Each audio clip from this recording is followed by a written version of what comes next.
ఈ రోజు ఈ వీడియోలో 'భైరతి రణగల్' అనే సినిమా గురించి మాట్లాడుకుందాం. శివరాజ్ కుమార్, రుక్మిణి వాసంత్ లీడ్స్ గా నర్తన్ డైరెక్షన్ లో వచ్చిన యాక్షన్ థ్రిల్లర్ మూవీ ఇది.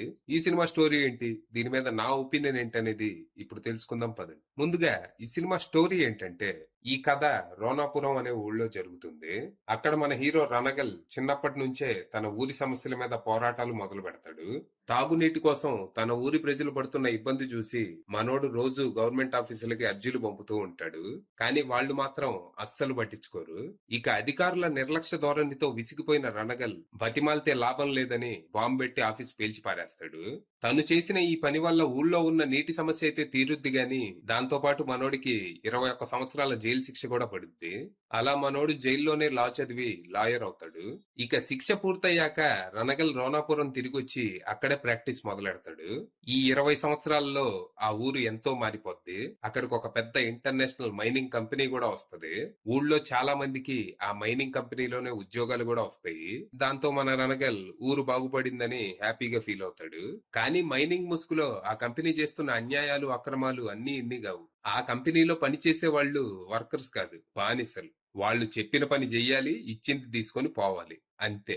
ఇక కొన్నాళ్ళకి ఈ విషయం మన రణగల్కి తెలుస్తుంది. దాంతో వర్కర్స్ కి న్యాయం చేయటం కోసం ఆ కంపెనీ మీద న్యాయ పోరాటానికి దిగుతాడు. కానీ ఆ కంపెనీ డబ్బు పవర్ వాడి అధికారులని కొనేసి సాక్షులని చంపేసి కేసుని తొక్కేస్తది. దాంతో విసిగిపోయిన రణగల్ న్యాయం కోసం పోరాటం ఆపేసి న్యాయం లాక్కోవాలని డిసైడ్ అవుతాడు. మరి తర్వాత ఏం జరిగింది? ఆ మైనింగ్ కంపెనీ ఆ ఊళ్ళో చేస్తున్న అక్రమాలు ఏంటి, దీని వెనక ఎవరున్నారు, ఇంతకీ న్యాయం కోసం రణగల్ ఎంచుకున్న మార్గం ఏంటి, చివరికి తన వాళ్ళకి న్యాయం చేశాడా లేదా అనేది మీరు సినిమా చూసి తెలుసుకోవాలి. ఇక ఈ సినిమా పర్లేదు, ఒక మంచి టైం పాస్ మాస్ ఎంటర్టైనర్ అనిపించింది. ఇది యాక్చువల్ గా 2017లో వచ్చిన మఫ్టీ అనే సినిమాకి ప్రీక్వెల్ గా వచ్చింది. ఓ చిన్న పల్లెటూరులో ఉండే ఓ సాధారణ లాయర్ రాష్ట్రాన్ని శాసించే డాన్ గా ఎలా ఎదిగాడు అనేదే ఈ సినిమా కాన్సెప్ట్. ఇందులో కథా కథనాలు అంత కొత్తగా ఏమి ఉండవు. అదే అరిగిపోయిన ఫార్ములా కథా కథనాలు. సినిమా మొత్తం ప్రెడిక్టబుల్ గానే ఉంటది. అయినా సరే బోర్ కొట్టకుండా ఉంది అంటే కారణం ఫైట్లు, మాస్ ఎలివేషన్ సీన్లు. మంచి ఎలివేషన్లు, ఊపు తెచ్చే ఫైట్లు ఉంటే అన్యాయం మీద న్యాయం గెలవటం అనేది ఎవర్ గ్రీన్ హిట్ ఫార్ములా. ఈ సినిమా ఫస్ట్ హాఫ్ కొంచెం పర్లేదనేలా ఉంటది. ఇక్కడ మోస్ట్లీ విలన్స్ చేసే అన్యాయాలు, అక్రమాలే ఎక్కువ చూపిస్తూ మనకి బీపీ పెంచుతూ ఉంటారు. ఇక హీరో ఏమో ప్లీజ్ ప్లీజ్ మా వాళ్ళకి అన్యాయం చేయొద్దని బతిమాలుకుంటూ ఉంటాడు. మధ్య మధ్యలో హీరోయిన్ రుక్మిణి వాసంత్ వచ్చి వావ్ ఊరి ప్రజల కోసం ఎంత చేస్తున్నారు అని హీరో వెంట పడతా ఉంటది. ప్రీ ఇంటర్వెల్ వరకు సినిమా ఇలాగే నడుస్తుంది. ఇక ప్రీ ఇంటర్వెల్ లో జరిగే ఎపిసోడ్ తో సినిమా మూడ్ చేంజ్ అయింది. ఇంటర్వెల్ ఊచకోత నెక్స్ట్ లెవెల్ లో ఉంటది. దాంతో సెకండ్ హాఫ్ మీద అంచనాలు పెరిగిపోతాయి.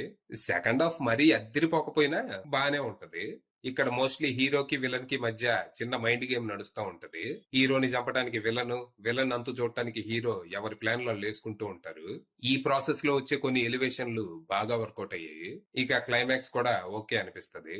ఓవరాల్ గా సినిమాలో ఉన్న పాజిటివ్స్ విషయానికి వస్తే performances, background score, production values, mass elevations. ఇక నెగటివ్స్ విషయానికి వస్తే routine story and predictable screen play.